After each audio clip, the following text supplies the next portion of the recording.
be a little bit more of a class than a kind of a lecture or presentation. I learned something about marketing because I was told that the title of this initially was How to Negotiate When You Absolutely Have to Have the Deal. Well, that is a great title. I mean, that's a title that you'd come for. I mean, everybody would come to hear how do you negotiate when you have to have the deal. You know, everybody wants to know how to do that.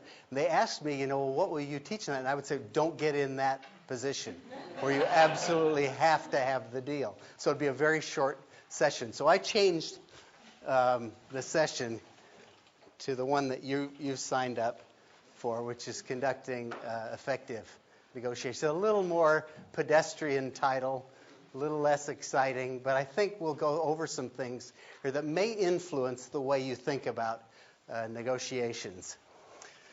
So who in here likes to negotiate? Raise of hands. So that's maybe 20% of the class. Who just dreads negotiation? That's even a smaller percentage. So the rest of you are kind of indifferent. You'll do it. You'll eat your broccoli if you have to, but you're not looking forward to it. Negotiation is the vegetables of your business life. You'll do it. You know it's good for you. You know you have to do it, but you don't absolutely love it. So and let's just take a second on why, those of you who like it, why do you like it? What is it you like about it? Now the hands disappear. Yeah. Well, compared to my engineering field, when I knew everything was right or wrong, black or white, in negotiations, everything's gray, and nobody can say I'm wrong. Okay. So you feel better about yourself. You don't get any bad you don't get any results. I get credit, Exactly. Nobody can say they could have done it better. Yeah, right. Yeah. The reason I want to negotiate is that typically I have high expectation. When I negotiate, I'm going to win. I'm going to get better on the other side. So you're going to improve your situation. The situation. Okay, so you negotiate to improve whatever situation you're involved in. In complex situations, it's just rarely the case that you can make a deal without some level of negotiation. So I look at it just as a means to the end, and getting to the end is kind of the goal. On the flip side, doing win-win deals is really a lot of fun. Okay. So you see it largely as eating your broccoli, but sometimes you do get to turn it into dessert. Fan. So that analogy is not quite working for me. I keep thinking of the first George Bush who made the comment about how he hated eating broccoli. Yeah. So I actually like broccoli too. Yeah. So, yeah.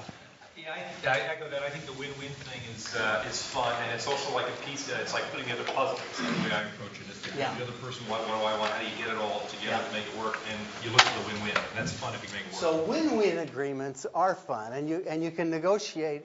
The higher the percentage of deals you can get that are win-win, the more you like it. So other.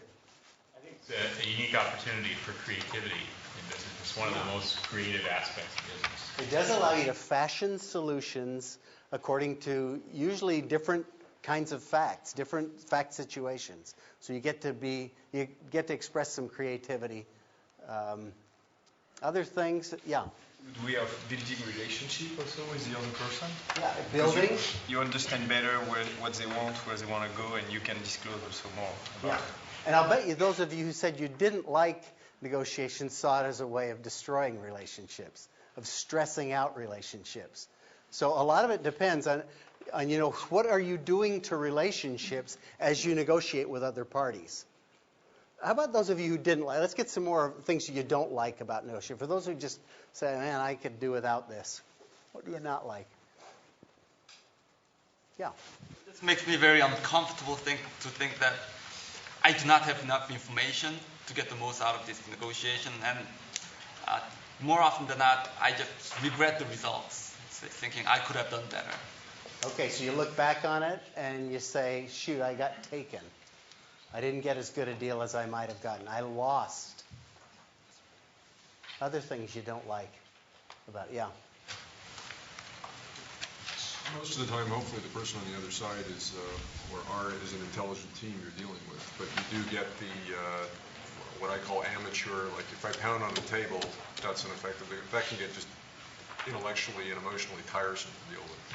You can get abused. in negotiation. And there are a lot of issues around power and information. If there's a disparity in power, leverage, information, and you're dealing with a party who's going to use that and take advantage of that, you can go out of the room feeling abused. Yeah. Yeah. I actually met with Donald Trump in his office in New York about 20 years ago, before he was a huge cheese. But he was, well, no, he still had the same hair. And actually, he tried to sell me an interest in the Washington Generals. You know the Washington Generals? This was a USFL football team that had drafted Herschel Walker. And so he was very proud of that, and he was trying to sell me an interest in that, and I didn't fall for it. So that's my qualification for teaching a class on negotiation. Actually, my qualifications is I have negotiated billions of dollars of transactions over the years, literally hundreds, if not 1,000 different kinds of transactions. I was in the real estate business for 20 years.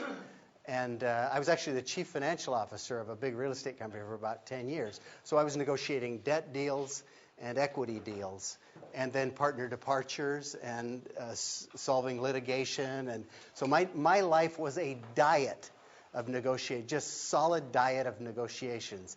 And then when I got done with that, I started buying companies, and it became a different diet of negotiation. So I've seen a lot of different kinds of negotiations. I've experienced the feeling of looking forward to a day when I'm negotiating with great anticipation and really loving it because I like the people on the other side. I like trying to problem solve. I like being creative. I like all those elements. And I also have looked at certain days of negotiating where I dread it. I cannot wait to get the day behind me. So there's nothing intrinsic about negotiations that say you should like it or not like it. I remember teaching a real estate class here at Stanford about 10 or 12 years ago, and asking the class roughly the same question, but I did it in the form of, who of you likes to buy a new car? And that was the most highly correlated question with who likes to negotiate and who doesn't. There are some people who absolutely hate the process of buying a new car because it feels like you come out a little dirty. You know, you don't have it's an uneven information, uneven power, and whatever. So it can be a bad experience. Well, who here are expert negotiators? Raise of hands. Every hand should go up. Every hand in the room should go up. You all are here in life because you have been superb negotiators. You would not be in. And what is negotiation? Negotiation is getting what you want at a price that's acceptable to you. So you have paid prices to be at this place in your life that you're happy with. So you are expert negotiators. And I want to ventilate that a little bit and let you really kind of peer into what it is that you've been so good at. But first of all, here's maybe a little bit of a map for you to start thinking about the terrain of negotiation. All of the conversations you have in life, if you think broadly about it, everything that you've done has been a negotiation. For those of you who are married, you're negotiating all the time. With your spouse, with your children. In your job, you're negotiating all the time. In school, you're negotiating. I mean, conversations are in effect a give and take. And there's a give-get transaction. And usually, the more informal they are, the more successful people feel. When you do it with friends and family, usually they feel more successful. Then you get into these sort of style, where we think about negotiations as entrepreneurs, is in this area of stylized negotiations, where there are agreements. There are certain things that we negotiate. We sit down at a table. Somebody takes notes. We write it up. And there are certain things that we trade off. And then finally, very formal negotiations. These are typically ones that are done in arbitration or litigation where there are rules of evidence, where it's a very structured, narrow thing. And that one is not a very fun one. Although I've now spent 4 years in litigation, I'm good enough at it. In fact, I had one attorney say that I was the best witness he had ever run into. And I started liking negotiation or litigation after that. This was an opposing attorney, too, so you feel pretty good about that. So what makes for successful negotiations across all of those? Man, I recognize so many people from my past in here. It's going to be hard not to cold call on Angie or F.A. or here, Nicolas. So what makes for successful negotiation? If you think about successful negotiations, what do you think about? I've just had a successful negotiation. What's your self-talk? Yeah. Set the right expectation. Okay, expectations are your expectations. You've set them the right way going in. They've been met. Therefore, you've achieved your objectives. That's a successful negotiation. Yeah. I would interpret it as three phases: right perception, right strategy, and then right execution. Okay. It's also why we think negotiation is interesting. That involves a lot of perception. Like how do we perceive that? How do we find out? Oh, that is bottom line. Oh, that is something I should fight for. And then we set a strategy, and then we say execution. Okay. So some of it is how you define the terrain, how you and the other party perceive it, and then are you able to execute in that perceived terrain? Bonnie? Win-win. It's easy to define what win is on your perspective because you're happy. But I see win on the other side is that the residual effect after they walked out the room, and as time goes on, that they're not upset and don't try to undermine the negotiate whatever the result was. So they were happy too. Okay, so you all are thinking more broadly than a lot of business people think about negotiation. I mean, these are what I would call enlightened comments about negotiation. Here's what most business people are negotiating. This is the essence of most business agreements, these 5 things.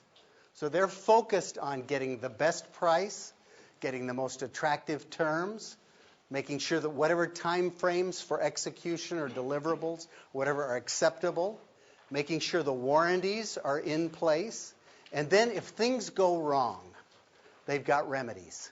They may be legal remedies, they may be economic remedies, they're probably a combination of both. So most business negotiation, which is in this stylized category in the middle, is so focused on me getting what I want in these 5 areas.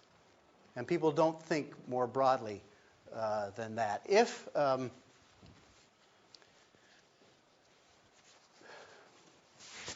people who do a lot of negotiating around these things talk about these techniques, has anybody not run into these before as sort of things that are taught in negotiation class? Are any of these new to any of you? Surprising? The bathroom. The bathroom one is a commonly used technique. Feed the person a lot of water and a lot of food, and then just keep talking.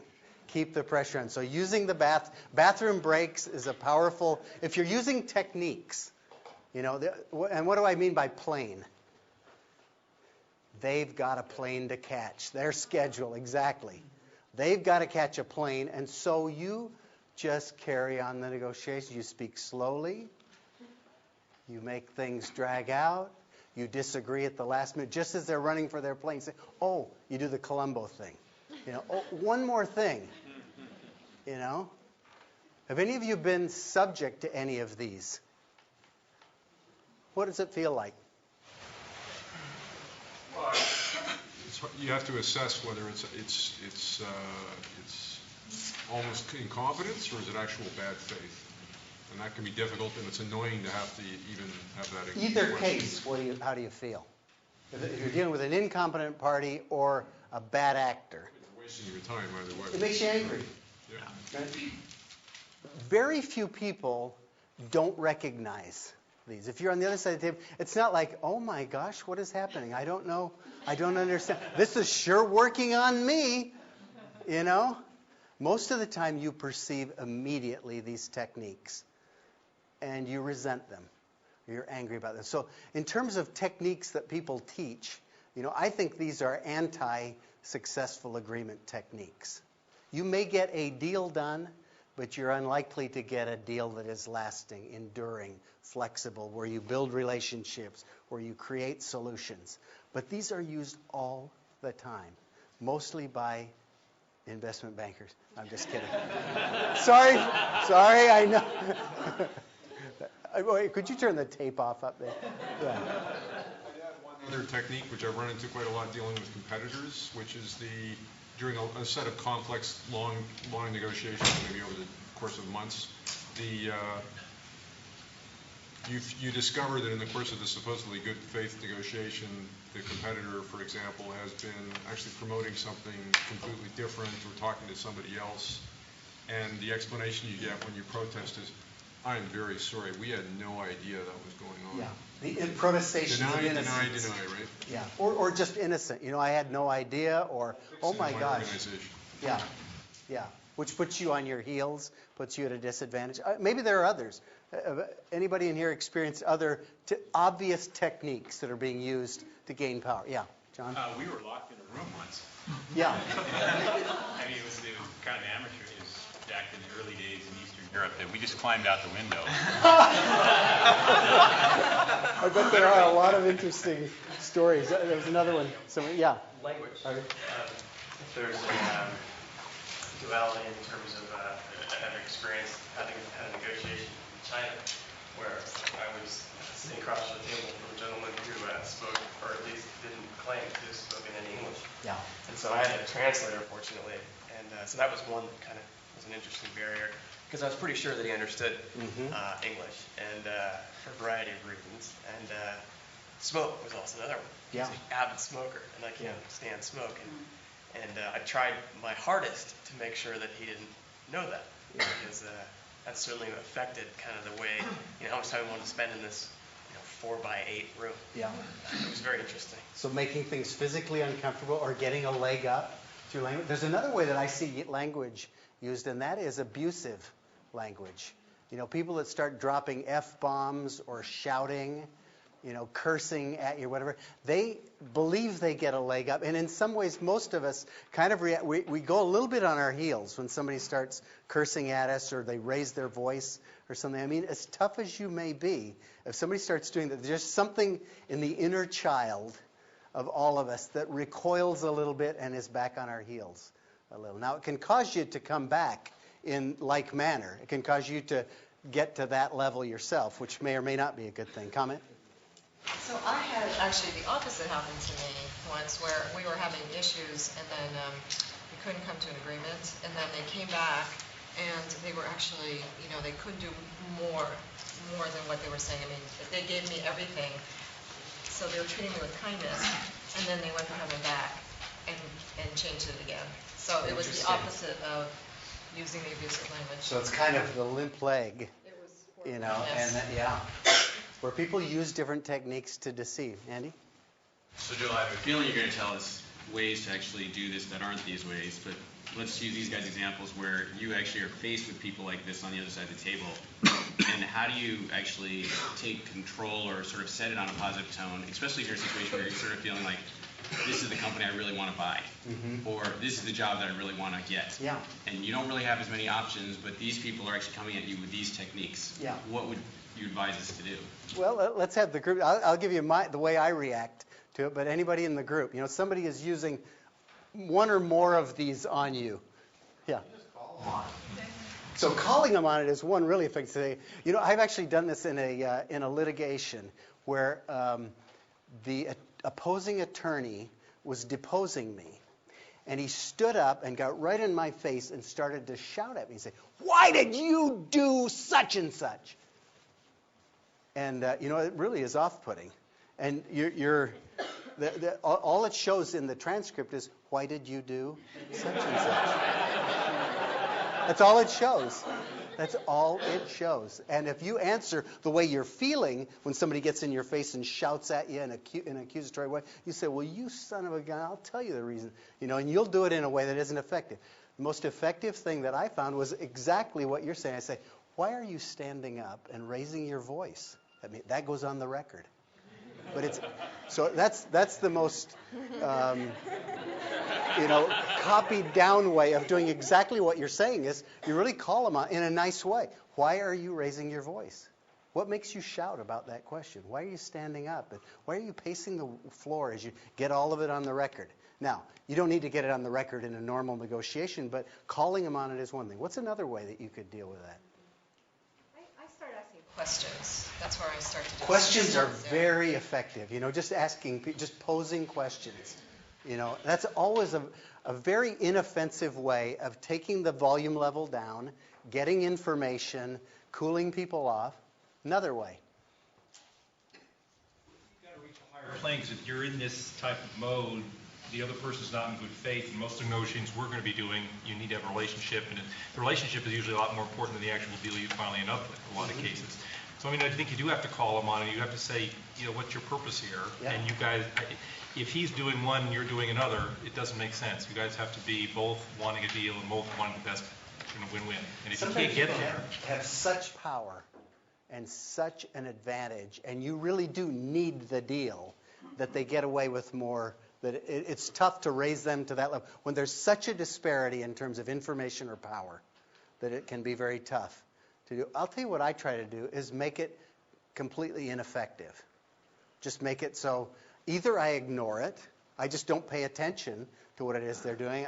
By that I mean I don't drink water. I am able to my bladder is better than their bladder. Or I will plan my trip with an extra night of hotel room, and I'll have an extra flight out the next day, so that I'm not anxious about. I'll let them know I'm leaving at 5 o'clock tonight. Oftentimes they'll push the thing up, and I just don't sweat it. We stay, and then pretty soon, to me, it becomes a question of, well, let's keep staying here. Let's keep working. I've missed my plane. Let's work. It's 11 at night. No problem. I can keep working. Well, you kind of make it so that the game that they've set up hurts them. So they really pay the price for whatever game they set. So make it ineffective. So these techniques really can sometimes work marginally in the short run on some people, but they're not really very powerful long-term techniques. Now, if you look at textbook discussions of negotiation, you run into these terms. And I'm not going to talk about I want to talk really today about very practical, real-world situations. But this is the terminology. So I know some of you are going to take classes or have taken classes in negotiation. These will not be unfamiliar terms to you in the lexicon of negotiation. So here are some practical keys to successful negotiation. And these will look just so simple-minded, which is, in fact, what most really practical things are, born of experience. But the first thing is negotiate with the right party. I'm going to tell you a half a dozen stories here before we wrap up, where you'll see how I learned these particular lessons, I think. But get with the right party. You would be amazed at how many negotiations go on with the wrong party, with the unempowered lieutenant, with somebody who really is not the decision maker or whatever. So figure out who the right party is, and are you talking with the right party? Secondly is become a trusted negotiator. And I put here that's a function of CCP, and my students will recognize this as a function of character, competence, and power. For somebody to be trusted, they have to be high character, they have to be competent, and they have to be empowered to make a decision. So you want the right party for you to negotiate with is somebody you can trust. The right party for them is that you must be also trusted. So if you want to enter high-quality negotiations, getting high levels of trust based on character, competence, and empowerment are really important things to assess. Then know your own BATNA. What's a BATNA? In unison? Best alternative to a negotiated agreement. Okay, this is a term that was developed by Fisher and Urey in 1981 out of the Harvard negotiation study, which they really found that if people could go into a negotiation with an idea of what is their best alternative to this negotiation working out successfully, they came out with better end results. You go in with far more confidence.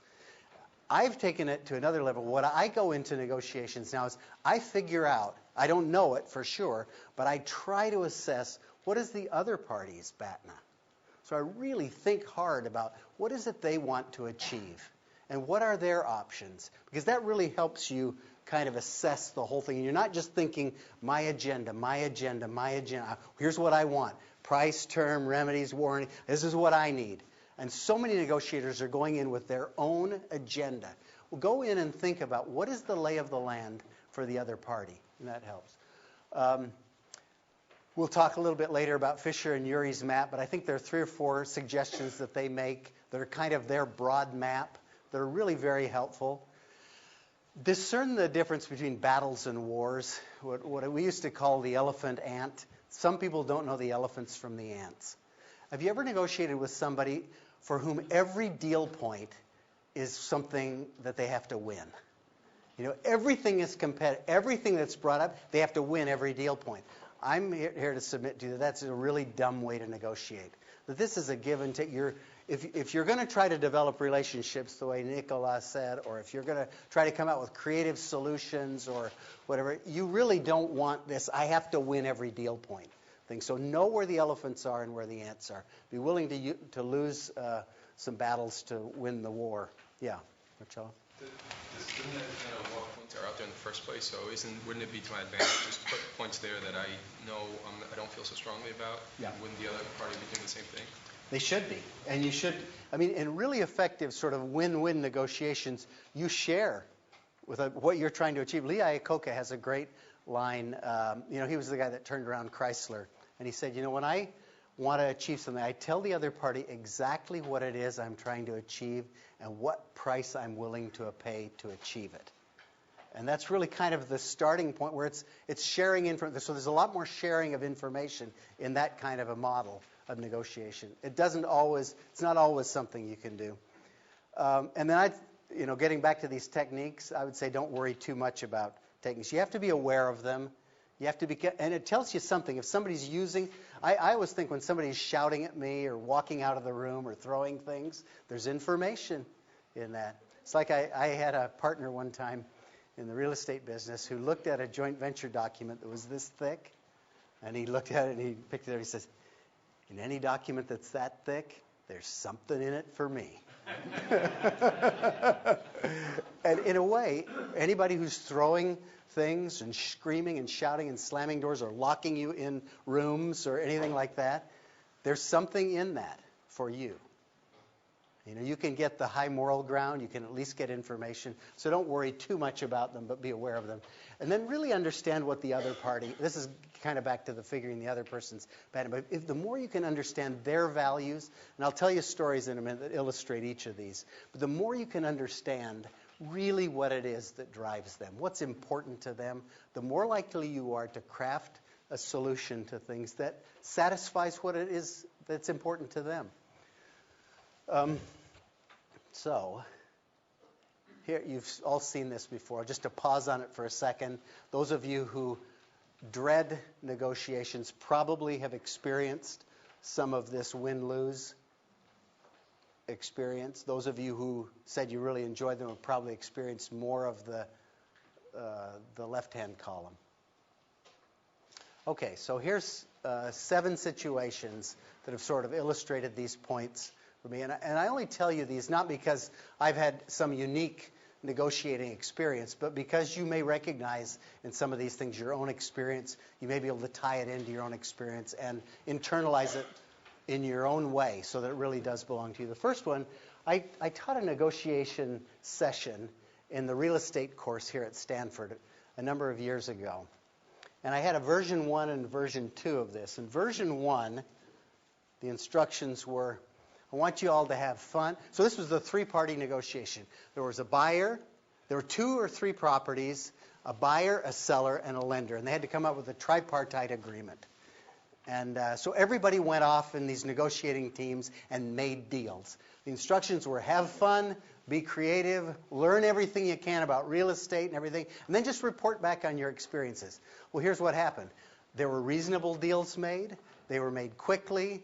They were relatively easy to understand and document, and there was a lot of camaraderie. People came out of it saying, man, this was a fun exercise. We like each other. Aren't Stanford MBAs cool?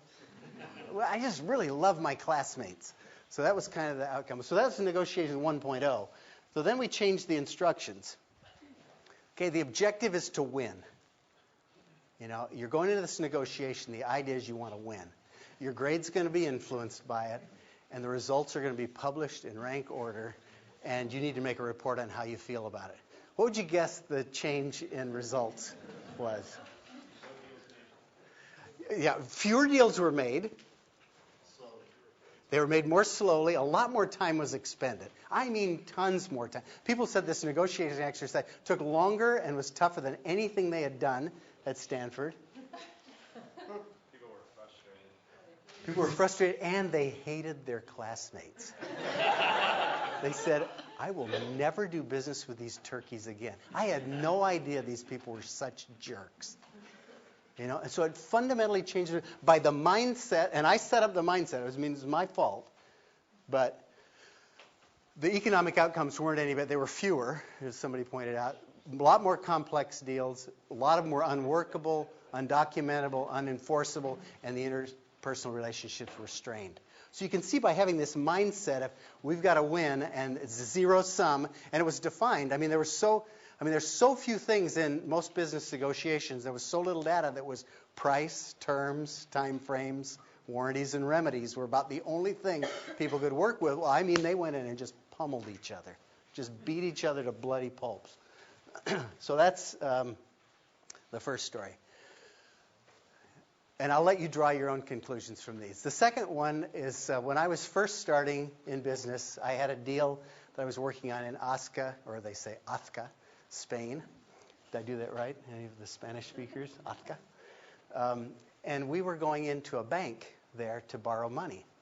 And we walked in, and it was clear within a few minutes that they really weren't quite expecting us there. So they ushered us into this office with a guy that said, oh, well, and so he sat down to listen to us. And as we were sitting there negotiating over financing this office building, two guys in white coats came in, and they took the painting off the wall. Then a few minutes later, they came back in and took the credenza. And then they unplugged the phone and walked out with the phone. Pretty soon they came in and took the desk, put it on a dolly, and went out with it. We're sitting there in these chairs talking, and all of the furniture's been moved out. Well, it turns out this guy was not really the person who had anything to do with loan. He was just a courtesy party who said, well, these guys are here. They're from the United States. Make them feel good. And so the negotiation went on. Well, this I will tell you my point on this is it goes back to make sure you're negotiating with the right party. We had absolutely the wrong. This guy could not have made any deal with us whatsoever, but we didn't check it out. So we sat there talking across an empty office about a deal that was never going to happen. Well, that's an extreme example of something that we all do a lot of times. We end up negotiating with parties without power, without the ability to make a decision. So you really want to think that through. The third one was also early on in my career.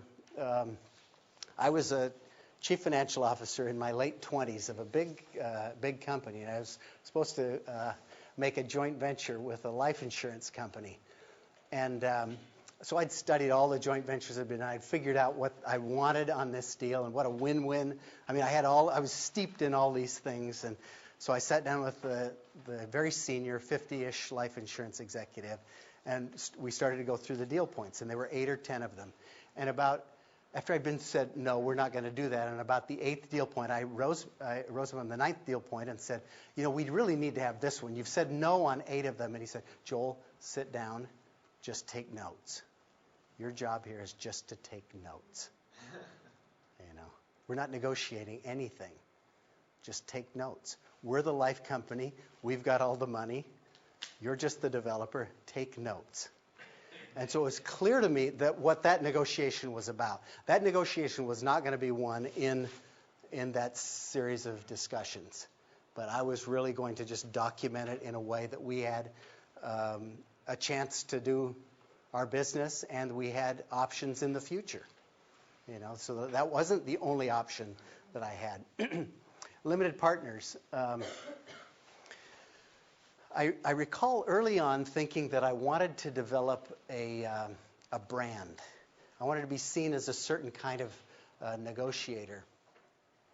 And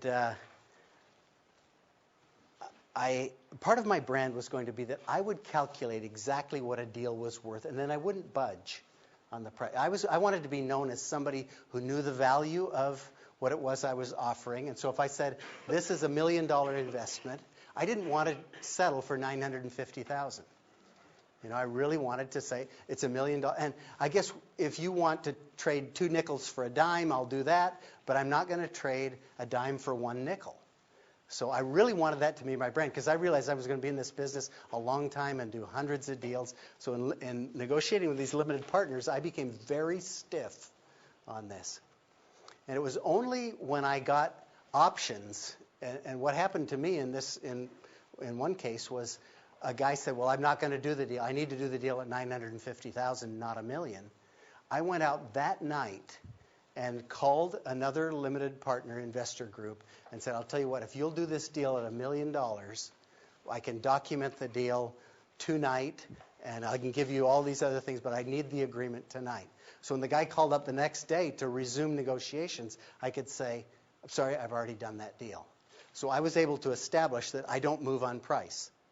And it worked for a while until the guy and I became really good friends. We ended up doing 300 deals together over a 20-year lifespan, so a lot of transactions. About 50 deals or so into it, he said, Joel, he says, I just got to tell you, I like to negotiate price. I don't feel good unless I can negotiate price.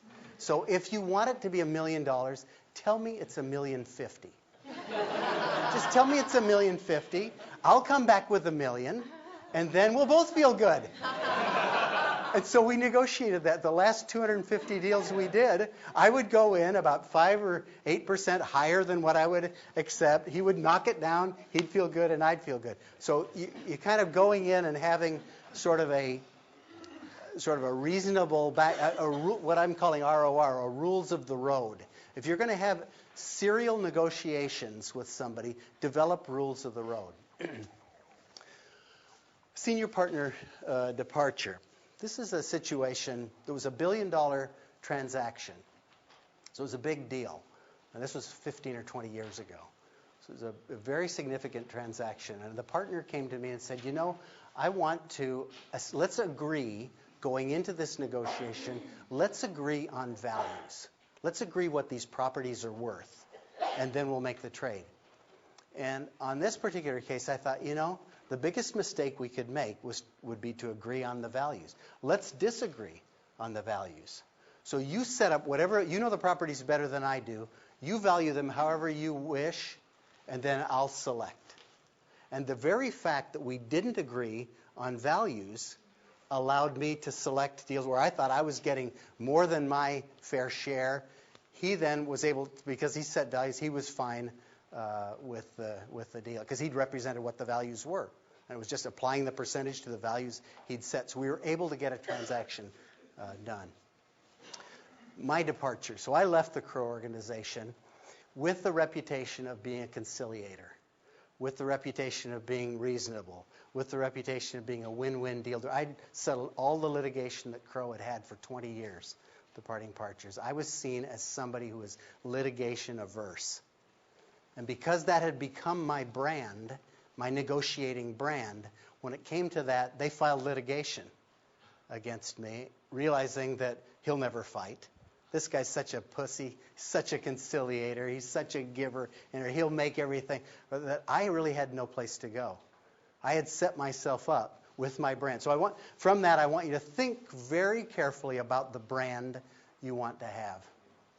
The last story is one that I think you'll remember. So what happened? We ended up in 4 years of litigation. So I now have a new brand. I'm now known as the Ferret. No, it's interesting because I think what my brand has become is I am somebody who is very reasonable, who will do win-win negotiations. But if you get to the point where you cross me and my principles, or if you do something that I really think is completely unfair, that I become very stiff. So you don't want to get into litigation with me, but you don't need to. So that's a better brand than the brand I had before, which was the guy will never sue. He will never get into litigation. So you really want to think carefully, because that brand, and part of my message here is that there are no episodic negotiations. You may think it's an episode. You may think you're going in and having a one-off deal with somebody. That person talks to somebody else who talks to somebody else who talks to somebody else. And pretty soon everything is, we live in a very connected world. So think carefully. If you're doing a lot of negotiation for a living, think very carefully about the brand you want to have. Now, I apologize to my students, former students, for this next one because several of you have seen this. But I had a negotiation with my daughter over this last topic. So I'm out here teaching at Stanford, and I come out for basically 10 weeks when I teach here. And so she's back in another state, and we correspond by email. I get back a couple of times. She and my wife get out a couple of times. But we're basically away from each other. So here I get this email from her. Dear Dad, do you hear that I'm getting a rat? Won't that be cool? The pet store lady said that you can train rats to fetch and stay. I wanted to get mice because they're cuter and don't have a disgusting tail, but mice just run away, and they never become your friends. Rats will sleep on you, and I'm sure, Dad, you'll become great friends with my rats. I'm thinking of naming them Ritzy and Scraps. Won't that be cute? And you can even see them when they're tiny babies. Take deep breaths if you're getting nervous. I will pay for them and the cage with my very own money. All you and Mom have to do is buy the food, which really doesn't cost much. I've already done everything else. I think I'm ready. It's okay. I can take care of them. I've proven I can take care of animals. I even sweep up the cat's barf. I can handle it. So you can trust me to take care of Ritzy and Scraps. They already have names. I hope you're doing well at Stanford. Isn't this warm and fuzzy? I'm doing well here. Same normal things. Practicing soccer, whining to Mom about getting rats. Just so you know, she already said yes. Is this a negotiator? This is an 11-year-old kid.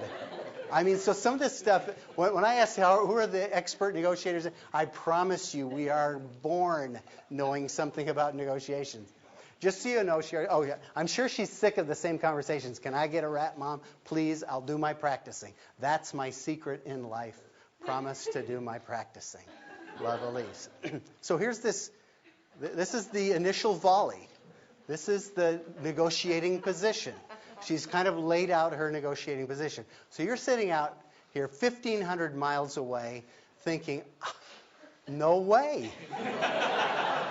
She has crossed a barrier I'm unwilling to cross. So here's my response. And I want you to notice this because this is a real-life negotiation. And I'm going to have you predict how it came out. What's that? Yeah. Good point. Dear Elise, are you nuts? I've been killing rats at the house in Woodside. They are not cute. They're not nice. They're not controllable. They stink. They eat everything. They make little back poops everywhere. And I have to clean up the mess. Just this week, I bought some decon to put out where the rats live. The next day, I found a dead rat near the pool and another one trapped in the garage. Just to be clear about how I feel, I must inform you that we smashed its head into the shovel.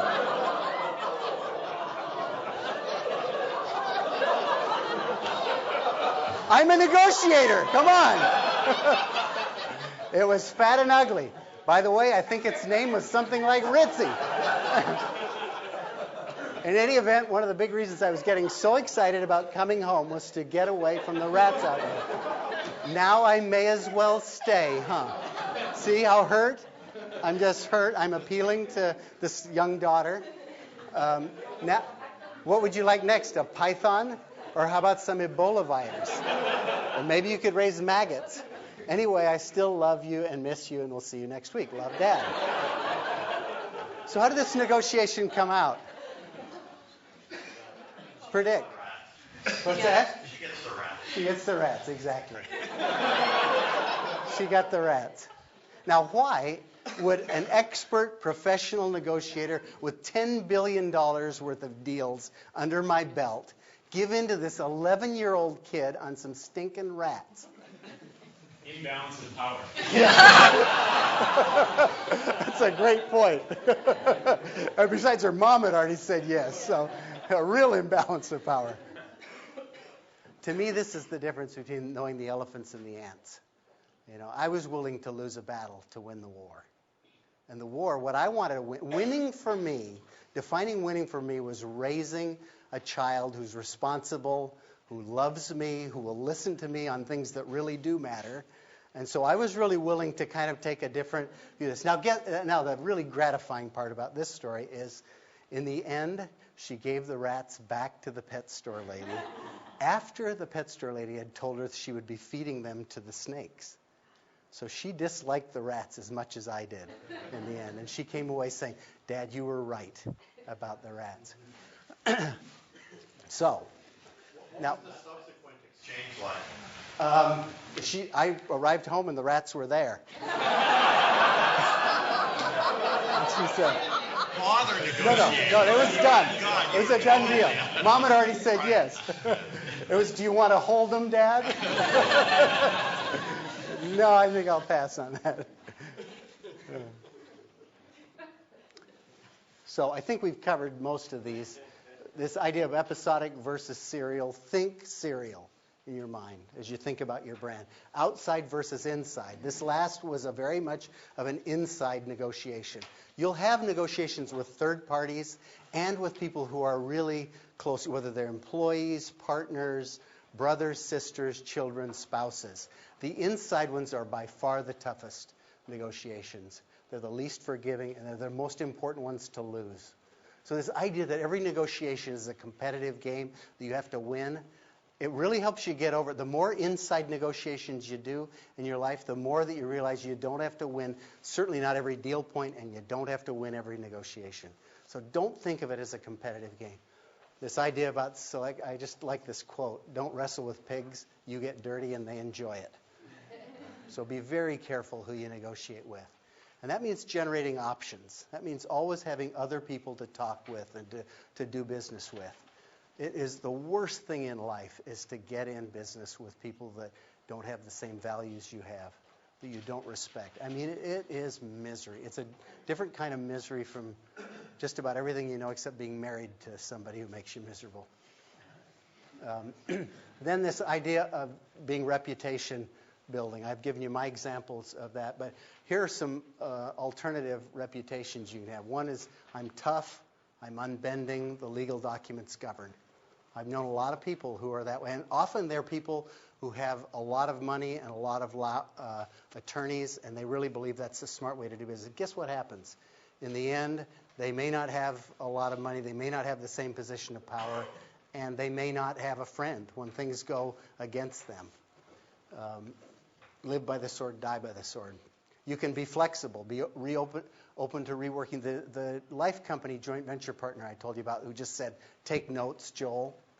Turns out he was one of the most flexible partners you could ever have. So the documents were the documents were the documents. He couldn't negotiate them. He didn't want you to negotiate them. Just take notes.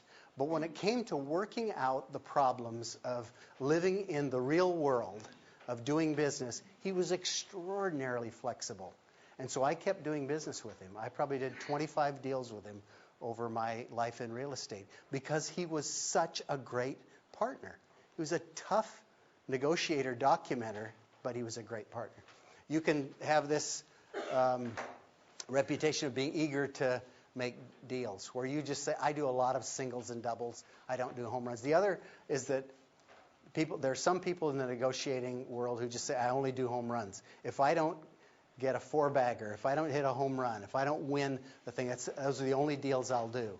So you need to decide what your reputation is there. We've talked about these last couple. The last one is this Fisher and Urey trained problem solver, and we'll talk for a second about Fisher and Urey. Yeah, Connor? Just go back to that a minute. You're talking about basically being selective about who you negotiate. What do you do when you're in a situation where, let's just say there is a vendor that you need to negotiate with, and they are, you really need their thing, there's not another alternative out there. You don't agree with their values. Yeah. What do you do in that kind of situation?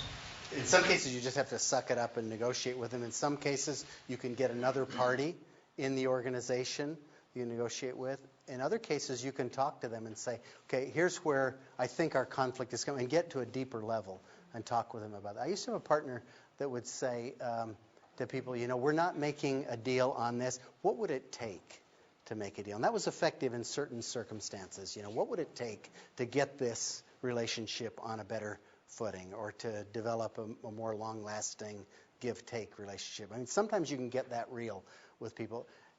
my view is, going back to the very beginning, is generate options. So you don't have one vendor that you really rely on, or one alternative source of financing, or one. I mean, I like having a lot of options. So, and I realize that's a bit of a Pollyanna. You can't always do that. I mean, we just did a deal in one of the companies I'm involved in where they were about 40% of our business. And they were really important. We had to get that deal done. So consequently, we took notes and got the deal done. So you're going to do some of that. There is not a panacea to every negotiating problem. You are going to deal with difficult people. You're going to have win-lose negotiations.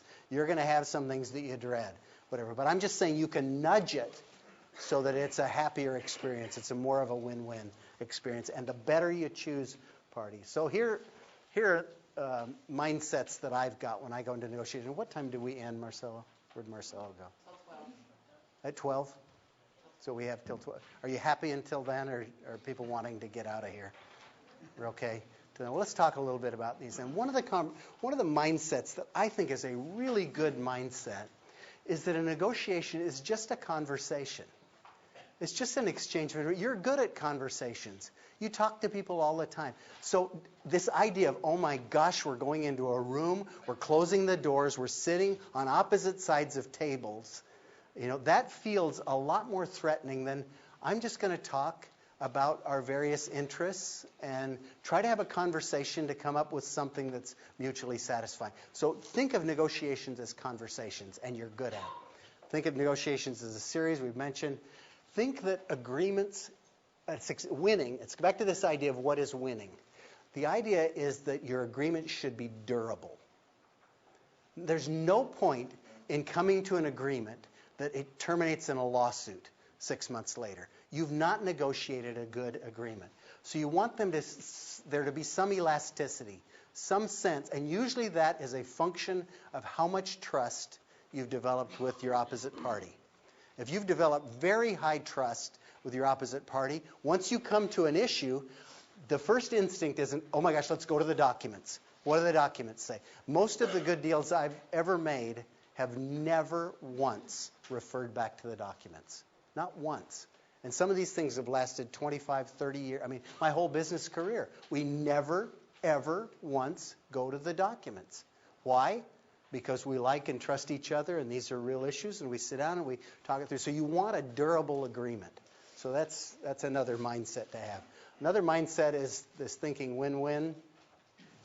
Another one is to recognize that you're accountable. A lot of times people think as the negotiator, they're only accountable to themselves. I'm winning for me. There are very rare negotiations where you don't have broad accountability. It's to your employees, it's to the community, it's to shareholders, it's to a board. Sometimes this can be a very effective not in the room party that you can use to give you some breathing room to pause and say, well, I wouldn't feel right about this vis-a-vis the community. I don't really feel good about dumping this sludge into the river.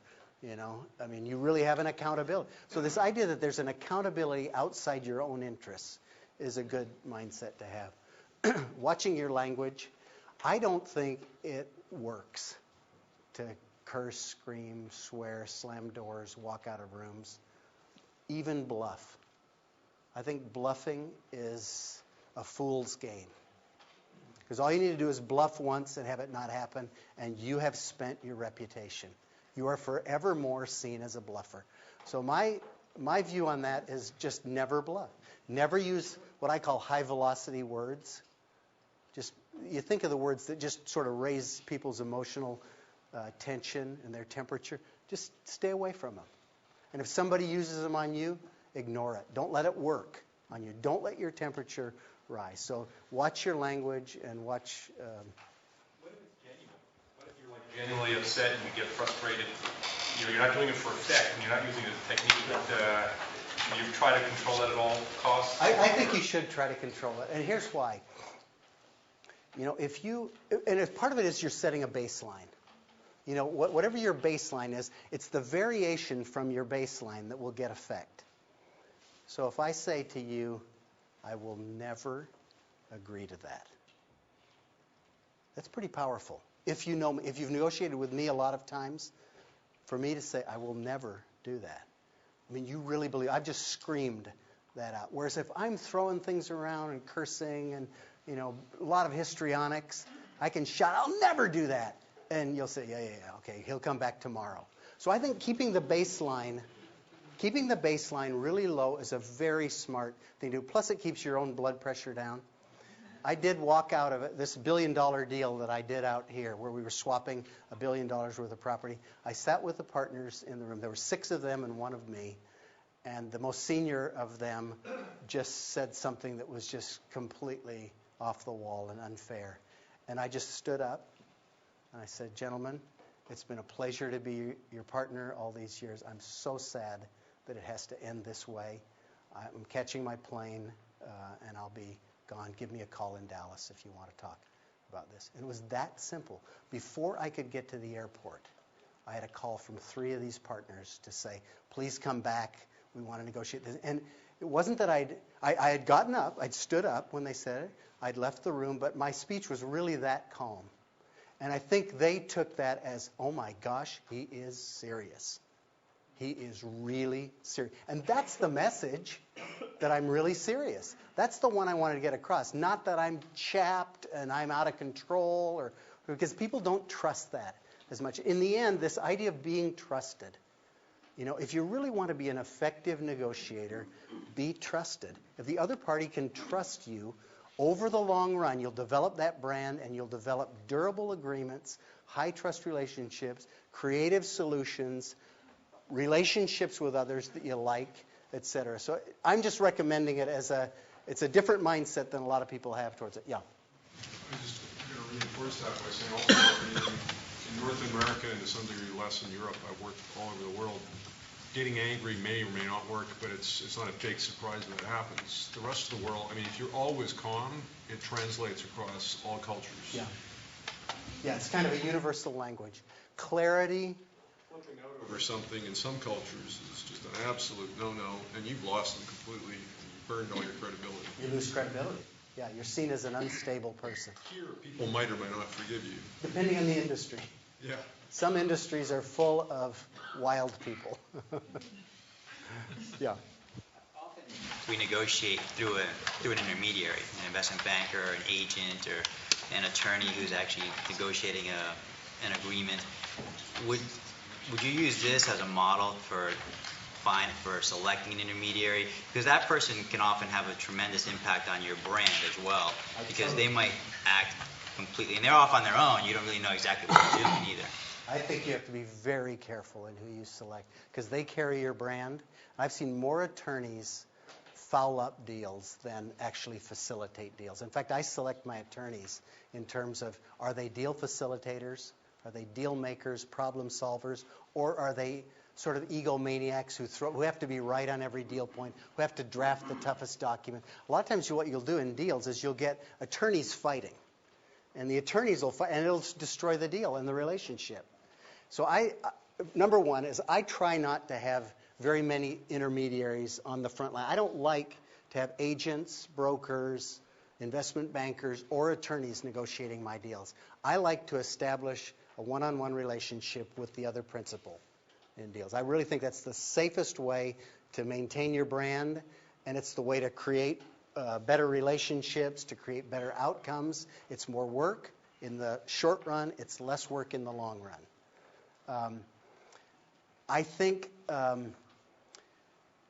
there is a reason that people use these intermediaries, and I think they can be valuable, and I think it's always smart to have somebody outside the room, because negotiations are these real-time things where you're exchanging things back and forth, and you can make mistakes.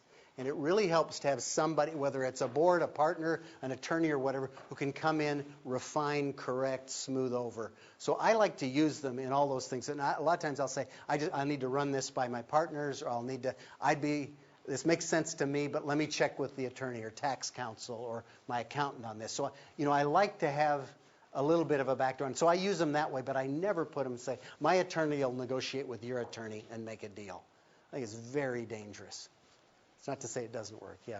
I had a question regarding this idea of just not really going above or below this kind of median. And as someone, I'm very emotive. That's who I am. And what I'm hearing is, poker face, try not to get hooked into these things, try not to be emotional, which to me is really like if you said the best way to negotiate is if you're 6 foot tall and I'm 5 feet tall. Yeah. So that to me it's like, okay, that I agree, I can see how that would be effective. But you're just not 6 feet tall. Yeah, I'm not 6 feet tall. So how do I? And I think you start out by being yourself. Authenticity is something that will be measured by the opposing party, which will go back to trust a lot. I'm just saying that that you can modulate. You can keep the swings from being so wild, and that will help you. It won't make you 6 feet tall, but it may make you 5'2". So it's okay to go up and down. I think you need to be yourself. I'm demonstrative too. I speak with my hands. I wander around. I get excited about ideas. It's who I am. So I am that. But I just say there are certain things, there are certain thresholds that I don't want to cross because I spend a lot.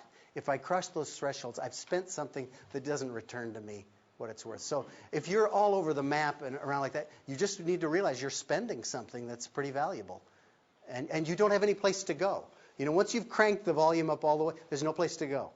So leave yourself a place to go. And I think moderating that. And the final one is be likable. And I know this is, you didn't come to Stanford to hear be likable. But when I went through litigation, I remember talking with, I think it was opposing counsel, after it was all over again. And he said something like, I wanted to hate you. I really wanted to be as angry at you as the plaintiff was. He said, but I couldn't help but kind of liking you. And he said, and it influenced. He said, I didn't want it to influence me. I'm a professional, and I did my job, but it still had an impact. So I talked to my attorney about it, and he says, I've had the same experience where I've gone, and he'd deposed Ivan Boesky. You go down the list, people. He'd been through a whole bunch of them, and he said, certain of them were really likable scoundrels, and it made a difference. And others, you just wanted to fry. And so this idea, there is something in all, even the most jaded, professionally trained litigator who does gladiating for a life, says it makes a difference if you like the other party. So I think there is almost no upside in being a jerk, in being a turkey. I just don't think it gets you anywhere. Well, we're about out of time. Let's just see if we've got any more of these. We've talked about agents, being a principal. We've talked about lawyers as memorializers or agents. Disputes. This is in the far end, the formal end of negotiation, whether you mediate, arbitrate, or litigate.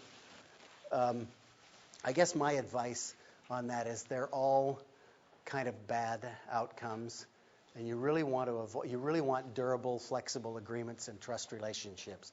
If you have to get to these, litigation and arbitration are not that different in terms of arbitration may be a little shorter and a little less expensive, but you're still presenting information under rules of evidence, typically to a special master or a rented judge or something. So it's very much the same kind of thing. Mediation, that negotiation is a split the baby negotiation.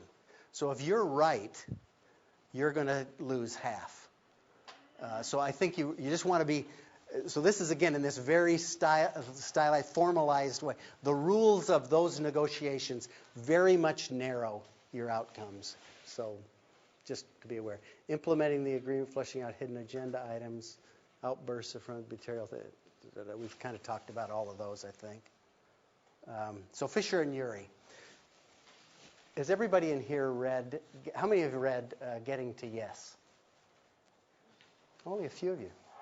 It may be so old that people don't read it anymore. It's still the classic book on negotiation. I would recommend it to all of you who want to become a better negotiator.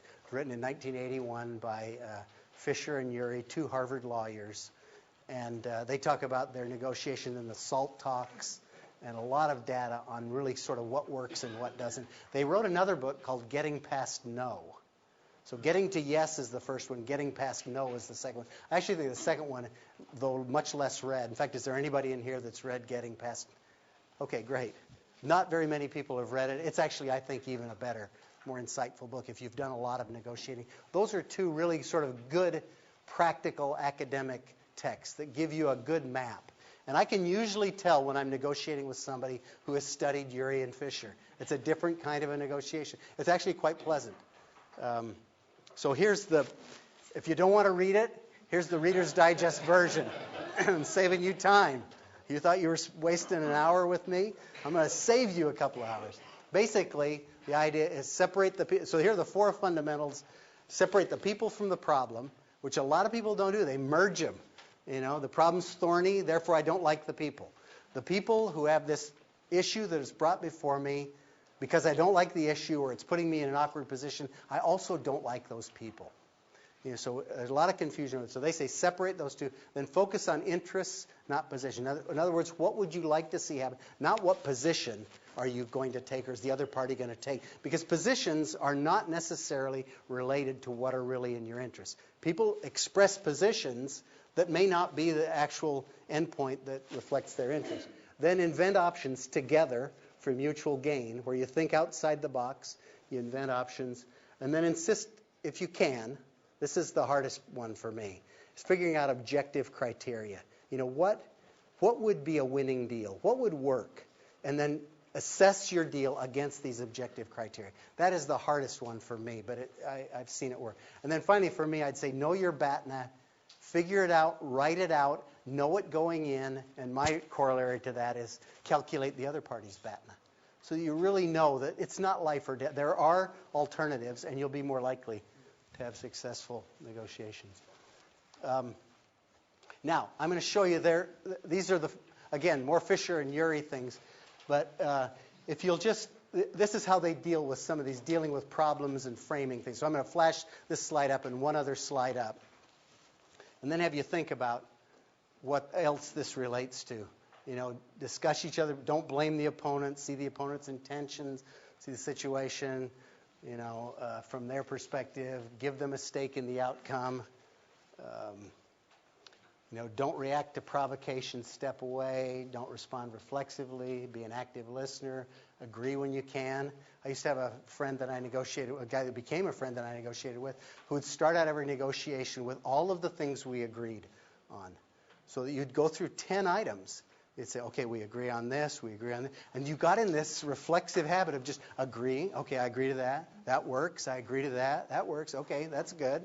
And you'd get down to then number 11 and 12 and 13, which were the tough ones. So these are things that Urey and Fisher discussed. Now, I guess I'll just tell you because we're out of time. My take on this is marriage.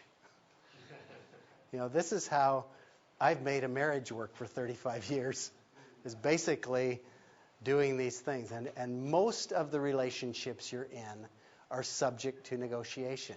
And if you kind of listen to these best practices, your life will work better, your relationships will work better, and your conversations will be happier, your agreements will be more durable, and most of the time you'll feel like you won.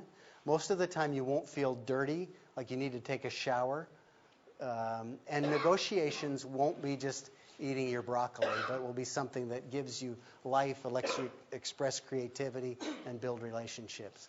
So I'll hang around here after if any of you want to discuss this or have any questions, but thank you very much.